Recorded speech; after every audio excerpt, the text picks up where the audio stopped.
One of the really rewarding things about teaching guitar is you get to introduce students sometimes to different styles that they would never listen to normally, even different artists and different songs. Another aspect of that is they introduce those to me. In this case, my introduction to the classic blues song St. Louis Blues comes from the Hal Leonard book. I never would have known this song otherwise. C.Handy, a famous publisher of the blues, wrote and published it himself. For several decades, it was the most recorded song there was. When I first learned it, I listened to Bessie Smith singing it, and since then I've heard dozens of versions. It's a 12-bar blues at first, but what made it really stand out at the time is the B section is a tango. Tangos were very popular at the time, the dancers all wanted to do them, so C.Handy kind of used that tango to introduce his 12-bar blues. It's played in various styles. It can be really upbeat or really sultry and slow. One thing I would have expected was the first section, the A section, would be a swing section, and then the tango, a Spanish section, would be straight. Often you'll read that that's how it's supposed to be, but you'll hear it performed every way possible. It can be played very fast with everything straight. It can be played with everything swing. The top can be straight and the tango section swing. I'll do the whole thing swing though. I'm going to maybe get through section A and B here, leave the C section for later on. What we have is a 12-bar blues in C. The one chord is C, a quick change to the F7, back to the C, complete your 4 bars there, switch to the 4 chord, the F, F7 for 2 bars, back to the C, G or G7 to F7 to C, and that section goes again.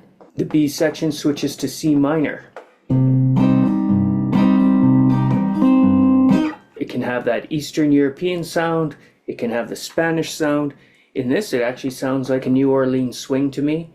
A lot of the song actually can be played as a stride piano or even a ragtime piece. So once again, as always, what we get are chord tones on C. We get E, G, E, and C.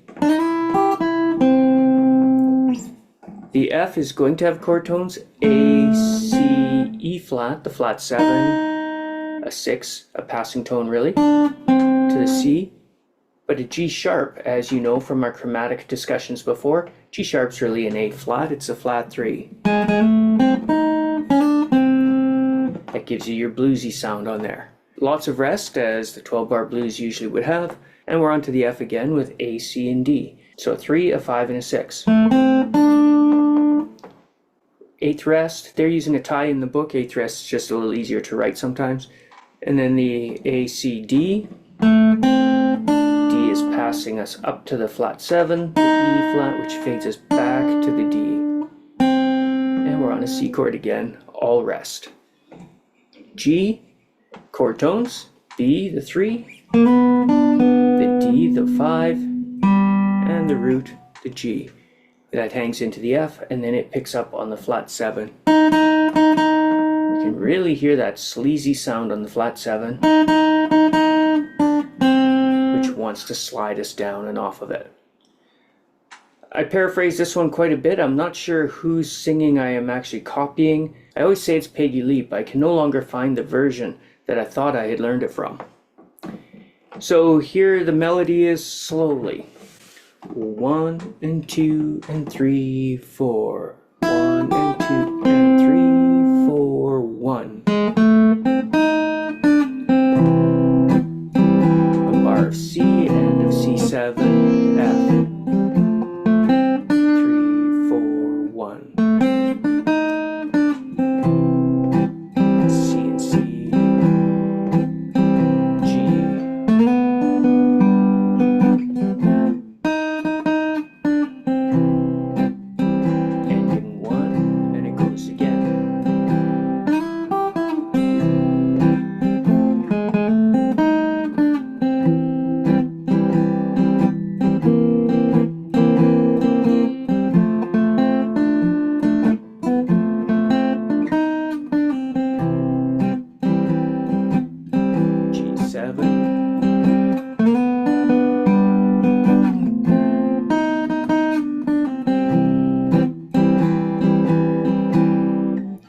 So that's your 12-bar blues in C.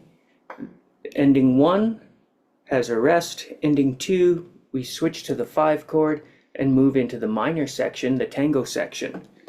We might as well continue on here. We've got a half rest for 2 beats, an eighth rest for half a beat, and then we come in on the G notes, roots on the G, fives on the C. We have an eighth note on beat 1, so we play 1 and then various elements here just to get it through the entire bar. We've got a dotted quarter note to finish this half of the bar, a beat and a half, tied to a half note to finish the second part, and then into the F minor. And we move down to the F on the end of 1 and walk through the F sharp to the G note, to the flat 7, and that's the 5 on the G minor, on the G7 chord. So we walk through an F sharp, that's just chromatic, which is the section of the book we're in. An E flat, the flat 7, to the 5, the D of the G chord. Rest for 2 beats and another half, so we play on the and. We have syncopation here. We rested on 3, we played on the and of 3, but it's a quarter note, so it gets an entire beat, ranging from the and of 3 to the and of 4. And 1 and, more syncopation. Rest on beat 1, the book is used to tie there again, and I'm going to go chromatically from the flat 7 to the major 7 to the root, and in syncopation on the and of 3 drop down to the 5 of the G chord, the D note, and then the root of the C minor. I'll come back to this F on the and of 3.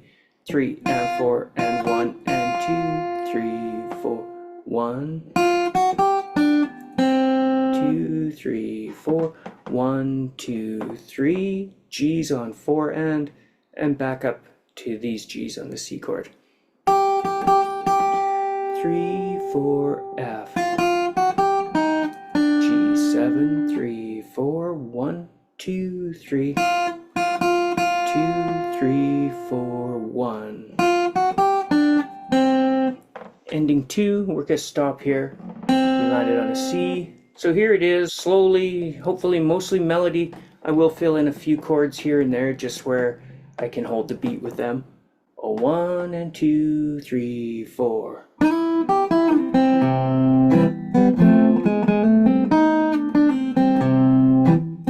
Here's your C7, F,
and then we have our next section.